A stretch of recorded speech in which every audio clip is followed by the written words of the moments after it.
The air inside the cargo bay was heavy with the smell of rust and oil, and Captain Elias moved slowly between the shadows of stacked metal crates, his boots making soft thuds on the cold floor while the distant hum of the ship's engines echoed.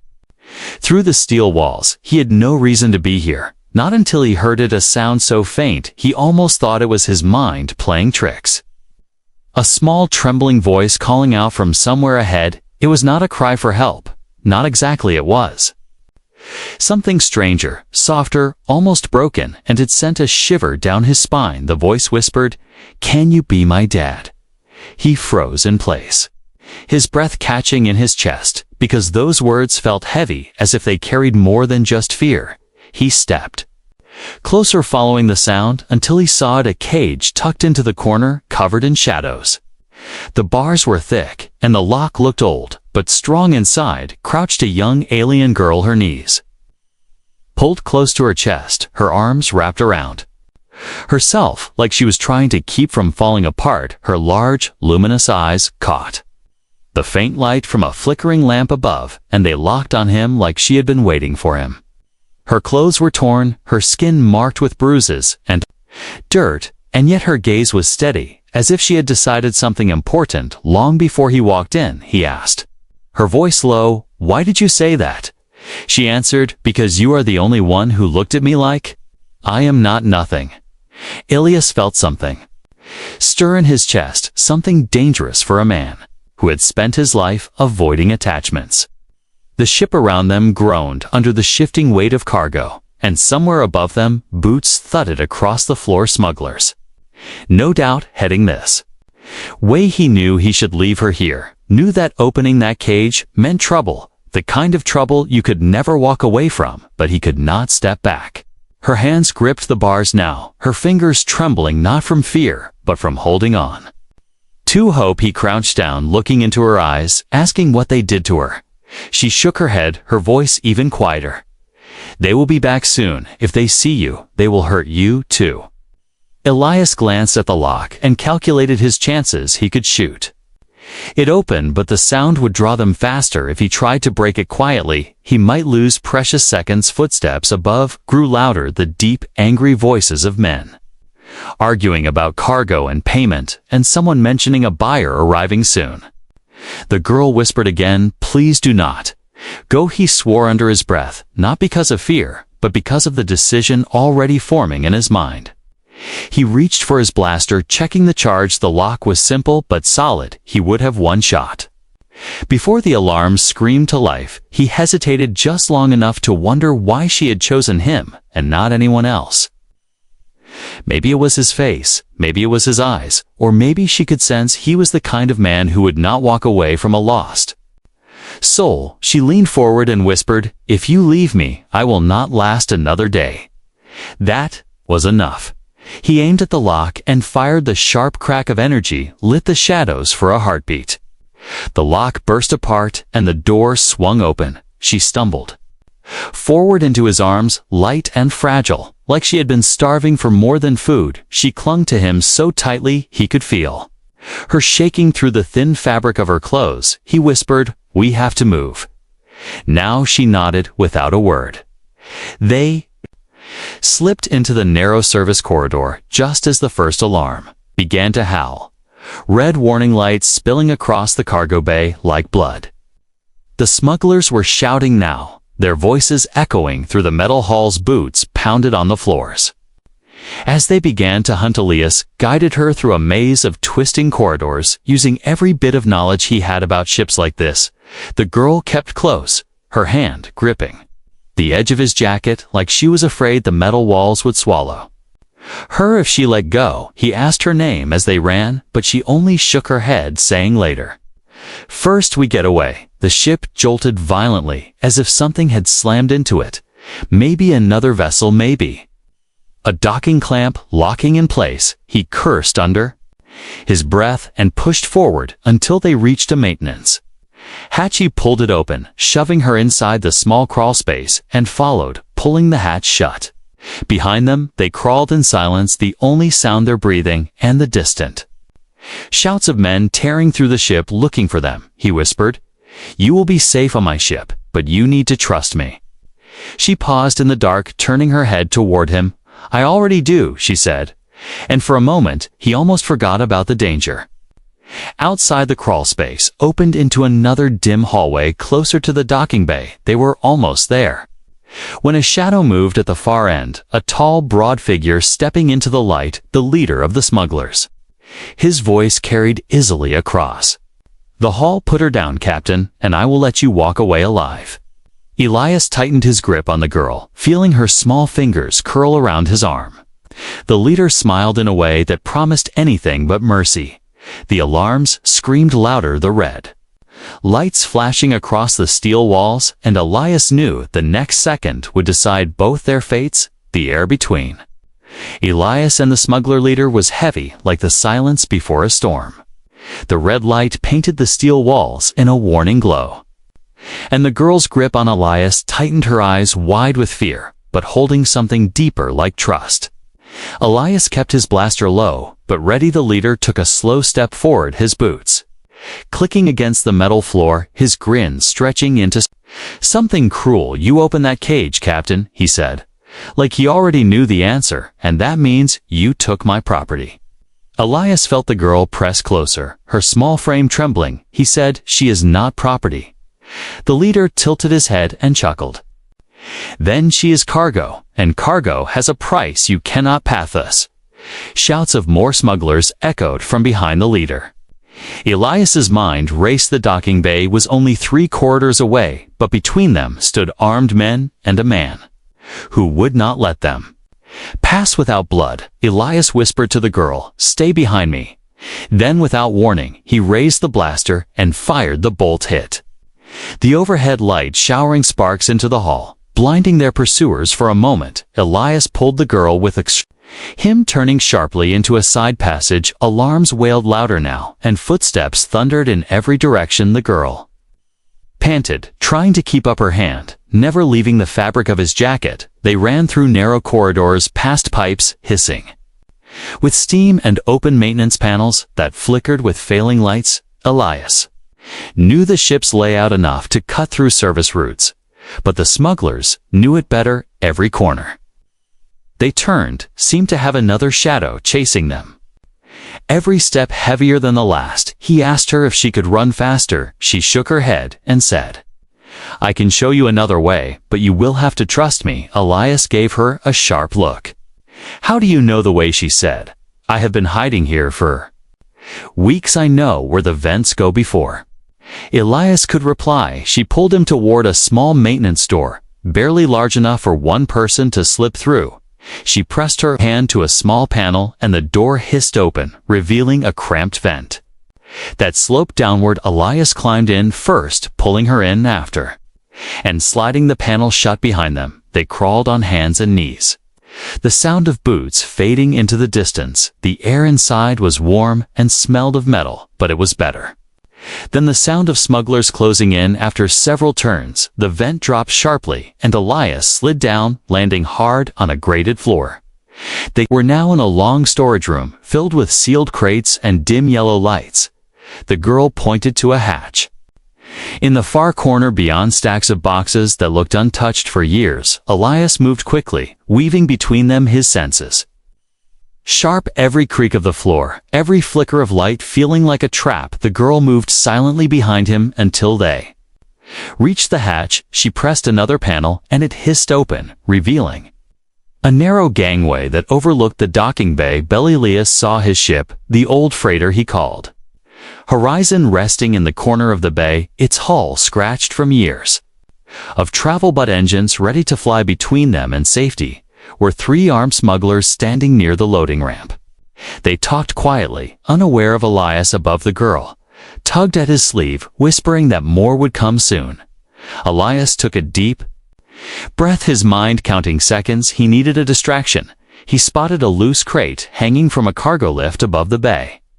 He aimed his blaster and fired. The cable snapped, and the crate crashed to the floor with a deafening clang, scattering metal parts across the bay. The smugglers turned in shock, shouting orders. Elias pulled the girl along the gangway and down the stairs, sprinting toward the horizon. The closest smuggler saw them and raised his weapon. Elias fired first.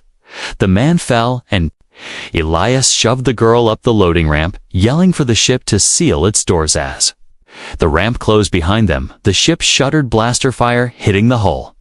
Elias ran to the cockpit. The girl closed on his heels. He dropped into the pilot's seat, his hands moving over the controls. The Horizon's engines roared to life. The docking clamps refused to release, flashing red on the console. Elias cursed and slammed the override switch. The ship jolted free, the sudden motion throwing them back as he steered hard for the exit corridor outside the Batha smugglers. Ships were already moving to block them, their weapons charging the Horizon's shields flickered as the first blasts hit. Elias gritted his teeth, pushing the engines harder. The girl held onto the seat, her eyes locked on the view ahead. Bright streaks of fire lit the dark space beyond the hangar mouth as the blockade ships moved in.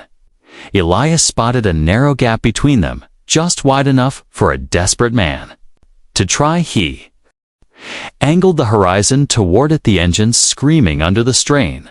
The girl asked in a small voice, "Will we make it?"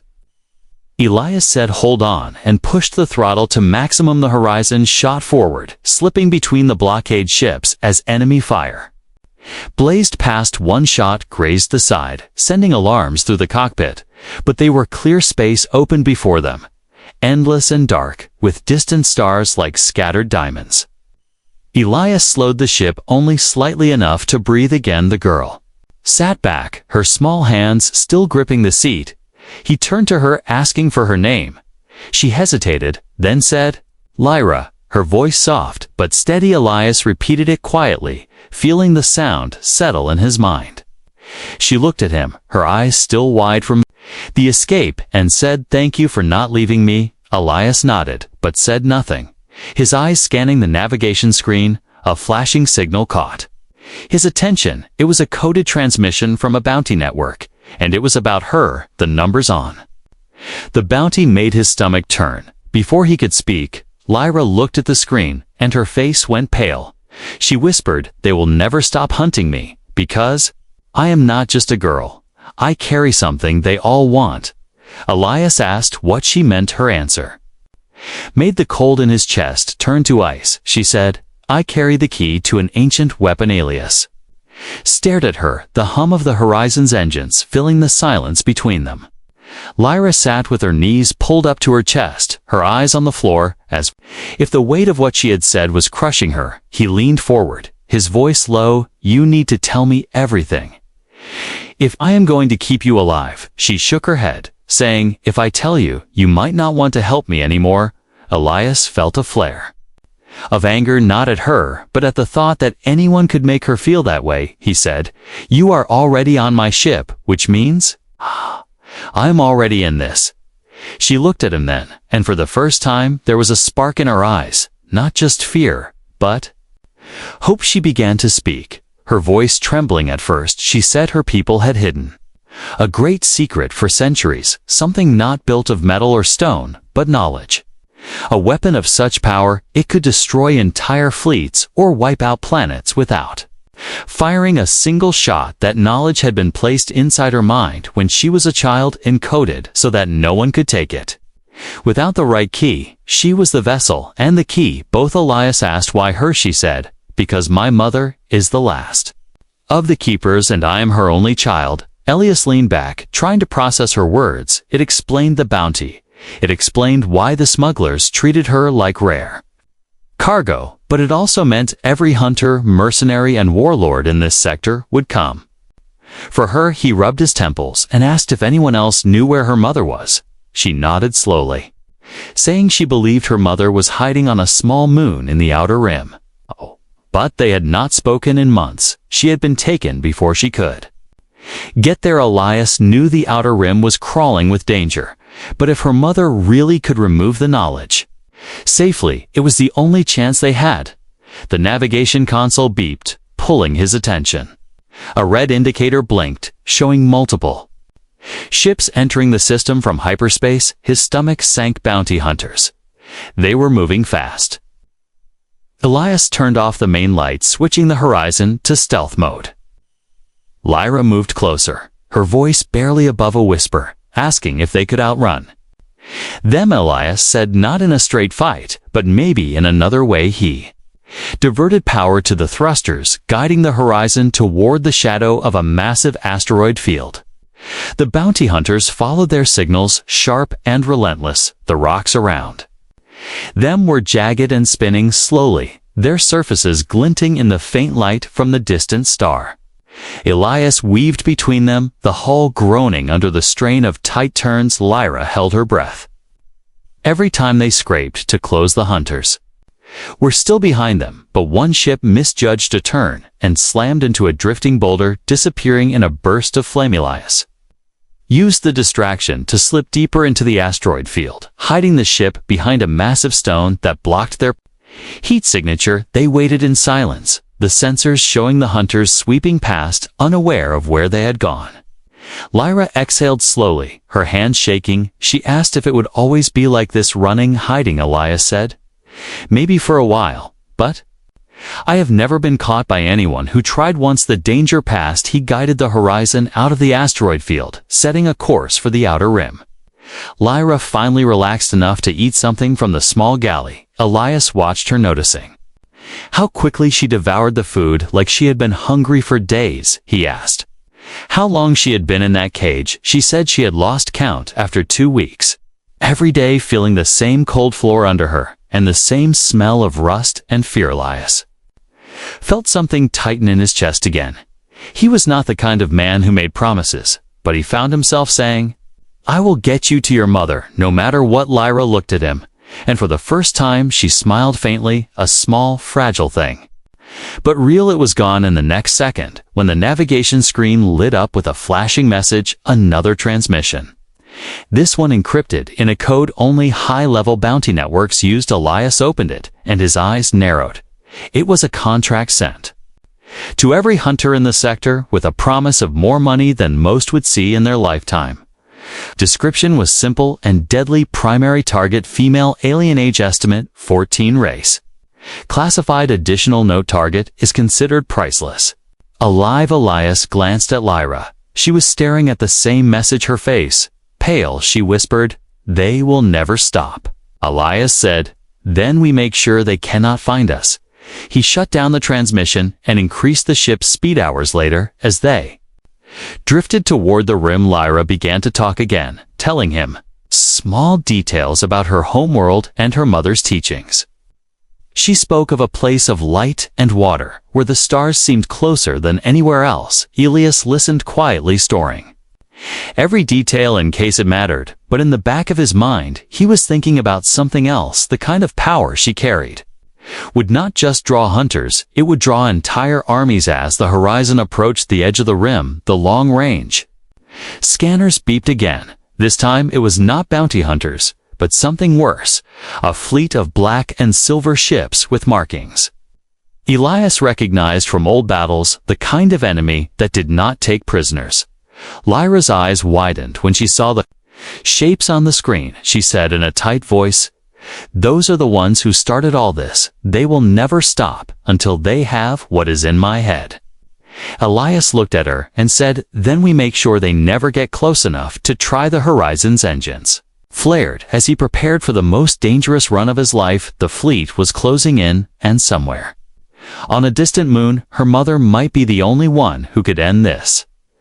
Fleet ahead, spread across the darkness like a wall of black steel, their engines glowing faintly against the cold backdrop of space. Elias knew running headfirst into them would be suicide.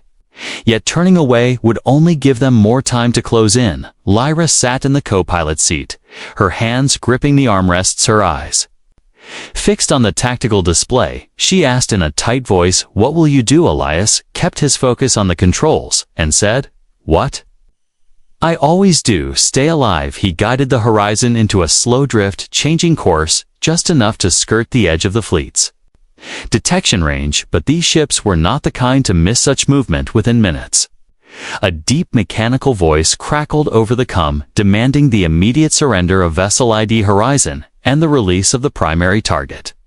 Elias shut off the channel without answering. Lyra looked at him like she wanted to ask if that was wise, but the look in his eyes told her he would rather burn the ship than hand her over. Elias tapped a hidden sequence on the navigation console, revealing a set of coordinates far off the standard charts. Lyra leaned forward, seeing a cluster of icons labeled as uncharted voids. She asked, "What is that?" He said, "A dead zone.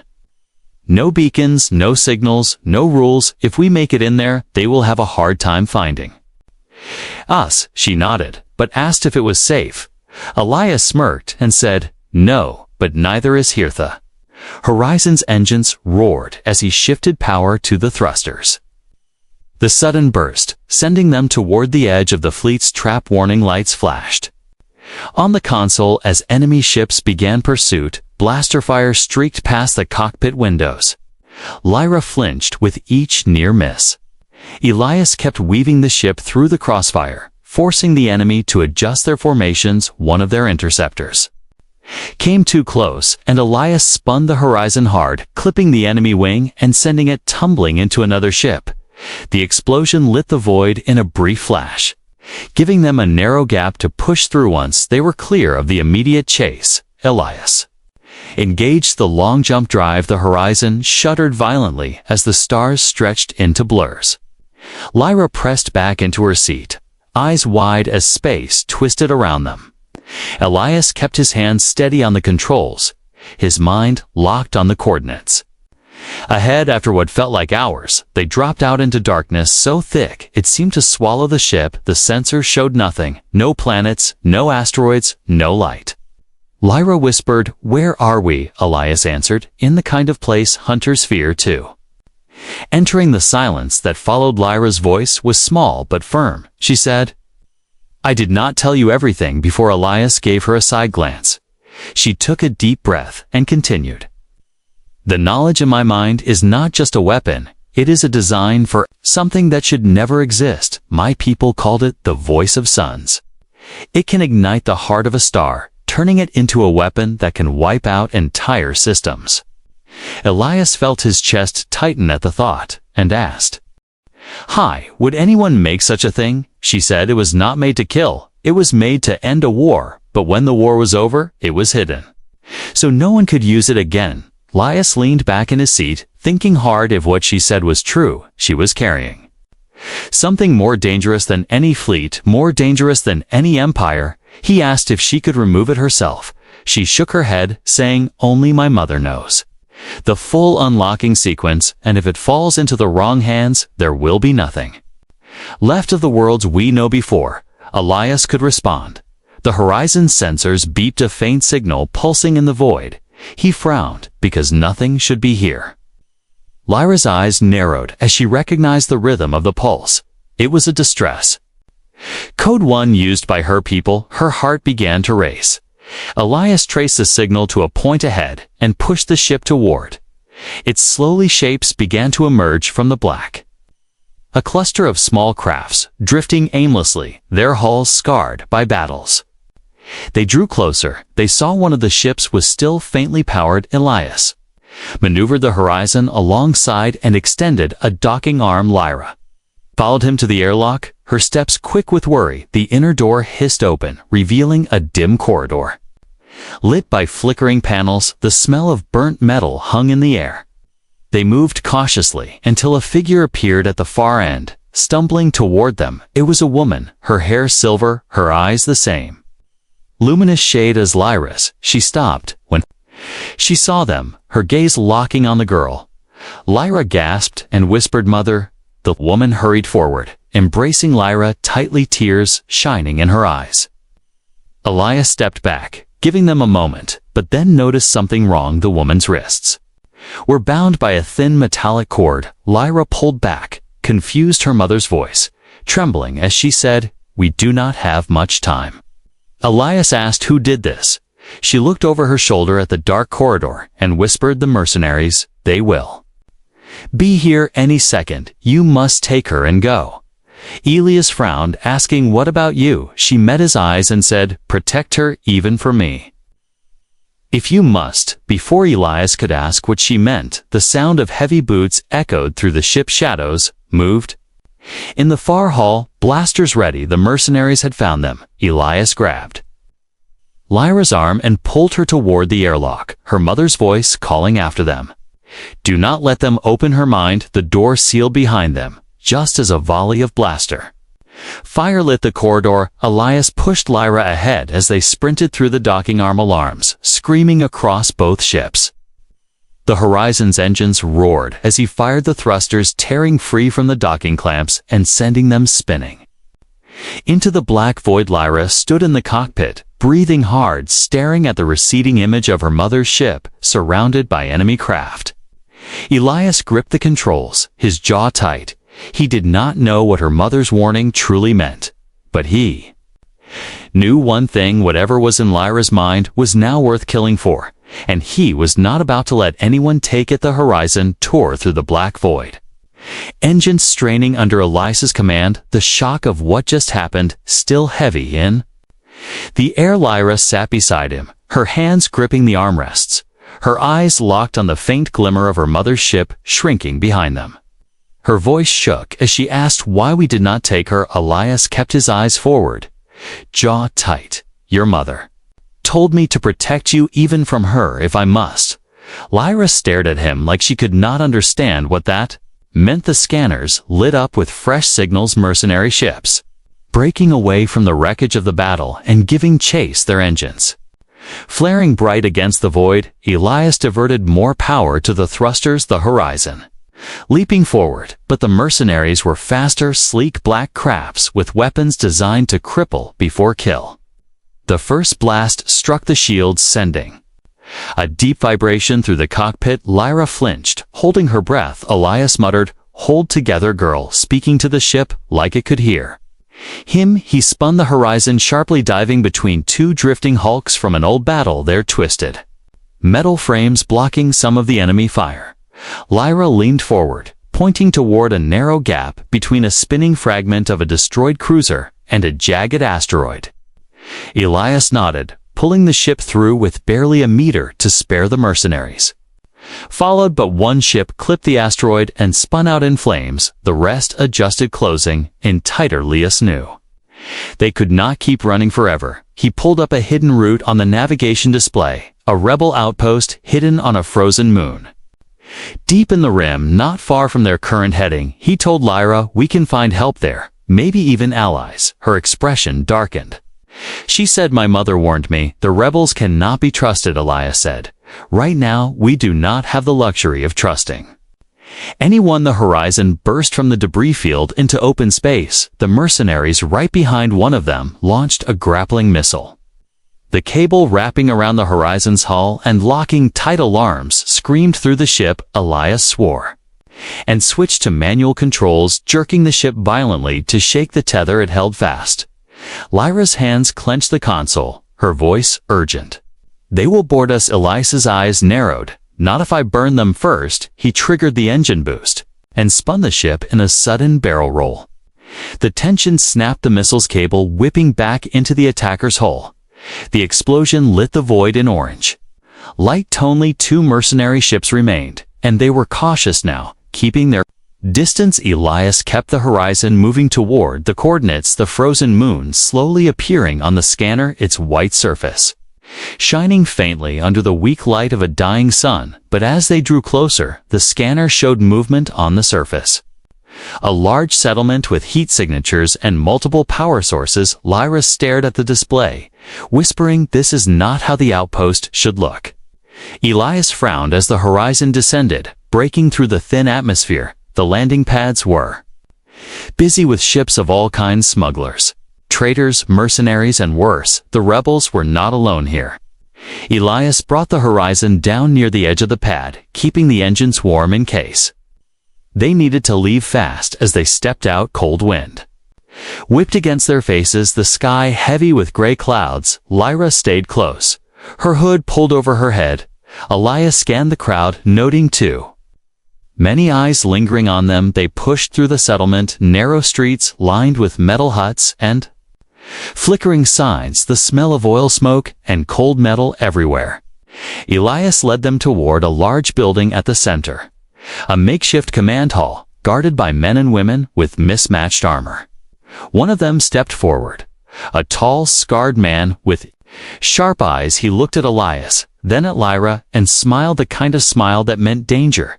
He said, "You have something valuable, Captain. I can smell it." Elias kept his hand near his blaster. "We are just passing through," the man chuckled. "You will not be passing anywhere without paying the toll, and for you, the toll is her before." Elias could react. More armed rebels stepped from the shadows surrounding them. Lyra's breath quickened. Her hand gripping his coat, Elias counted the angles, knowing he could take 2, maybe 3 before the rest opened fire. The scarred man stepped closer, speaking low. "You do not even know who she is, do you?" Elias said. "I know enough." The man smirked and said, "She is worth more than this entire outpost, alive or dead." Elias's finger twitched near his weapon. Lyra whispered, "We have to run."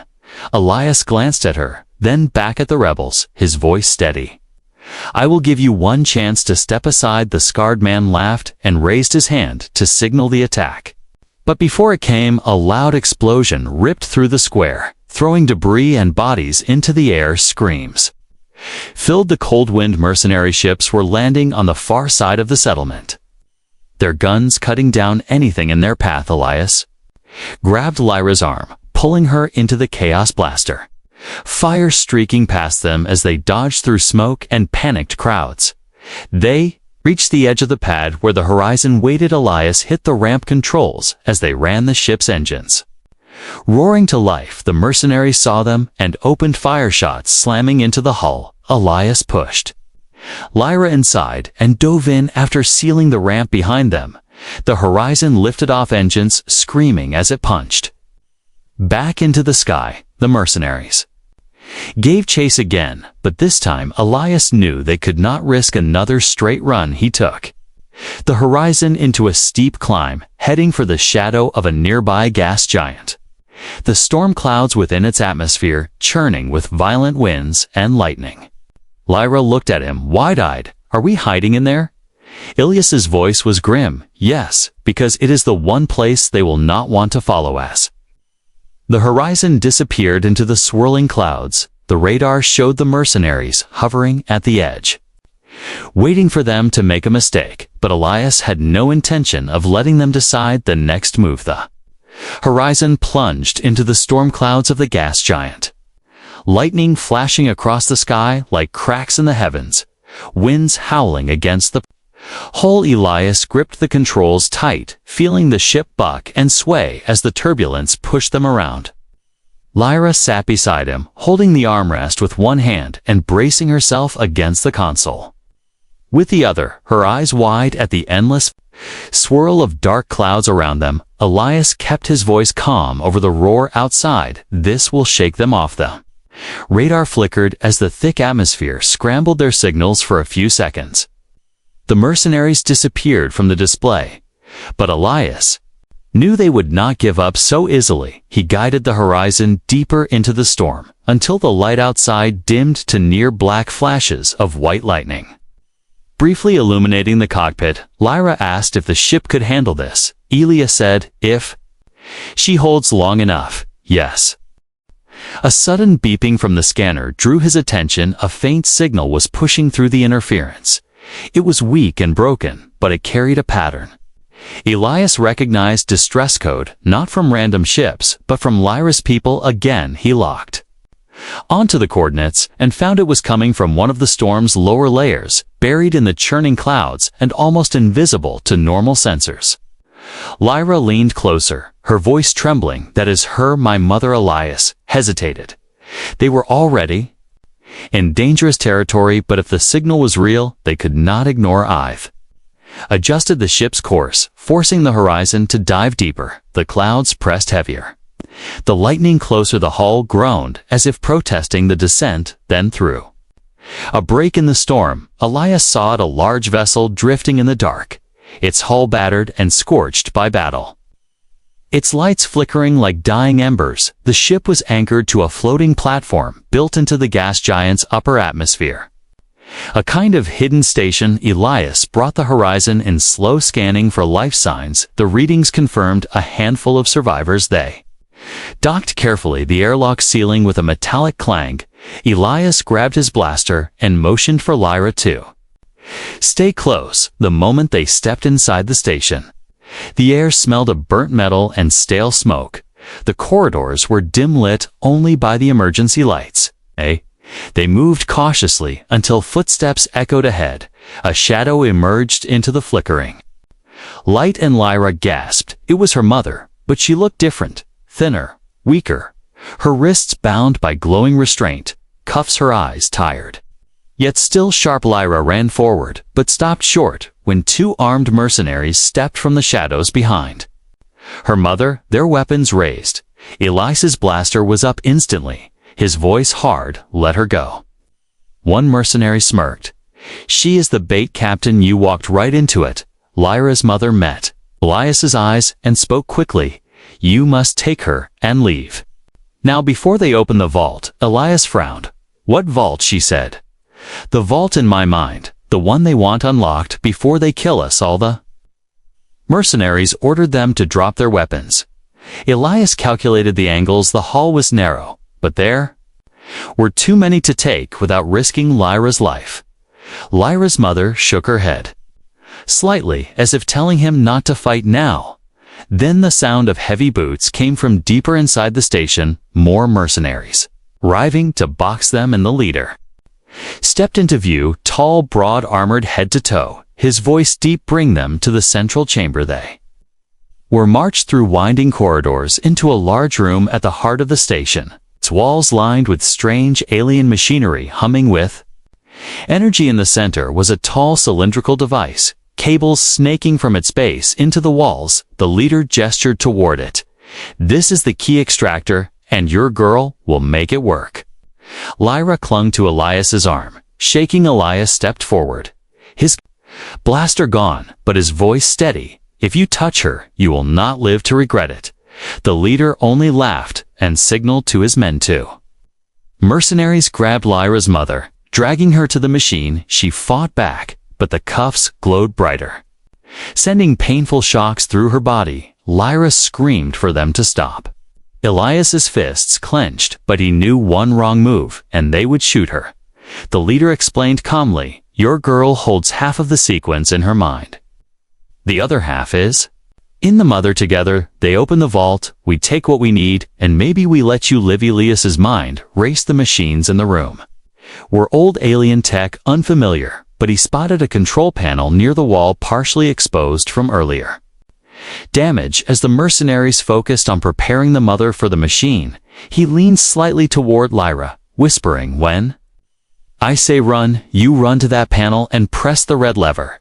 She nodded, fear and determination mixing in her eyes. The leader stepped toward Lyra, reaching for her arm. Elias moved, then using the distraction to slam his shoulder into the nearest guard, grabbing the man's weapon and firing in one motion. The first shot hit the leader's shoulder, sending him stumbling. The second shattered one of the restraint cuffs on Lyra's mother. The room erupted into chaos, mercenaries firing, Elias diving behind a console, pulling Lyra with him, her mother using the broken cuff to swing her arm free and knock another guard into the machines, cables, sparks flying everywhere. Elias shouted now, and Lyra sprinted to the panel, pulling the lever. The lights in the chamber flickered, and then alarms wailed. The machine's core began to overload. The leader roared orders, but half his men were already running for the exits. Elias grabbed Lyra's mother, supporting her. As they ran toward the docking bay, the floor shaking under their feet from the building power surge, they reached the horizon's airlock with seconds to spare, sealing it as the station behind them erupted in a massive explosion that lit the storm clouds in bright fire in the cockpit. Lyra sat between them, breathing hard, her eyes darting from Elias to her mother, neither speaking for a long moment. Finally, her mother said, you saved me, but you still do not understand the danger.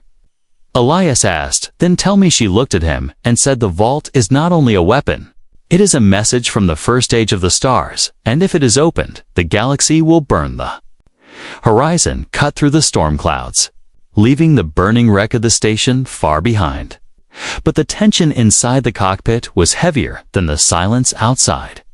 Elias kept his hands steady on the controls while Lyra sat between him and her mother. The girl looking from one to the other as if waiting for something neither of them wanted to say. Her mother's voice was calm, yet carried the weight of years of secrets. The vault was not built to destroy, only to warn. It contains the knowledge of how the first civilizations fell and how to make it happen again. Elias glanced at her, his voice sharp. Then why would anyone hunt you across the galaxy for that? She replied. Because in the wrong hands, a warning becomes a blueprint for power. Lyra's hands twisted in her lap, her voice small. So all this is because of what is in our minds. Her mother nodded and said the mercenaries and hunters are only the beginning. If the great powers learn the vault still exists, they will burn every world. To find it, Elias felt the words sink deep like cold steel in his gut. He had been in wars before. He had seen what greed could do, but this was larger than any fight he had known. The long-range scanner beeped, breaking the silence. Fresh signals were chasing them, not mercenaries this time, but the black and silver fleet from before their formation tight. Their engines bright in the darkness. Elias cursed under his breath. They had found them again. Lyra's mother said they must not reach us. If they catch us, the vault will be theirs. Elias set a course for the nearest safe jump point, but it was too far. The fleet would intercept before they made it. Lyra leaned forward, her eyes sharp with sudden resolve. What if we destroy it? Her mother looked at her shocked. You do not understand. If we erase the vault, we erase the only way to stop them from ever building it again. Elias said, and if we keep it, we give them something to chase forever. The fleet was closing fast, weapons already locking on. Elias pushed the Horizon's engines to their limit, the ship rattling under the strain. Lyra's mother spoke urgently. There is another way. The vault can be sealed in a place no one can reach, but it requires both our sequences. Once we do it, the knowledge is locked forever. Elias asked where. She said a star. The vault's code can be transferred into the core of a living sun, where it will scatter into the fusion forever. But to do it, we must reach the Helios Gate Elias had heard of. It a massive ancient station orbiting the brightest star in the sector. Built by the first age and abandoned for centuries, he turned the horizon toward new coordinates. The fleet, moving to intercept alarms, blared as the first shots hit the shields. Lyra held her breath, gripping the armrest. Elias twisted the ship through incoming fire, skimming the edge of an asteroid belt, forcing the fleet to split their formation. The horizon shot out the other side and into open space, the Helios Gate appearing. Ahead, a giant ring of metal and crystal, glinting in the star's light, its surface covered in the scars of forgotten wars. As they approached the gate, Lyra's mother moved to the secondary console, inputting a sequence of alien symbols. The structure began to wake panels, shifting massive beams of light, extending toward the star. Elias could feel the horizon being pulled toward the center of the ring, his hands gripping the controls to keep them steady. The fleet arrived behind them, their weapons firing wildly, but the gate's power disrupted their shots, sending them scattering in the void. Lyra stepped beside her mother, their hands resting on separate control panels. The code flowing from their minds into the gate, the lights around them growing brighter until the entire cockpit was bathed in gold. Elias could hear the deep hum of the vault's power, leaving them the knowledge flowing out into the heart of the star. Beyond the ring, the star flared brighter, its energy swallowing the code until it was gone forever. The light faded, the gates hum slowing to silence. The fleet broke off their pursuit, unable to sense the vault any longer. They drifted at the edge of the system before turning away one by one. Elias let out a breath. He did not realize he had been holding the horizon, floated quietly in the shadow of the great ring. Lyra turned to him, her eyes shining with relief. Is it over? He said. For now, her Mother's voice was softer now. We have taken away their reason to hunt, but the galaxy will always have those who want to control what they should not. Elias looked at Lyra, thinking of all the danger they had faced, the chases, the fights, the storms, and the moments where she had clung to him like he was the only safe place.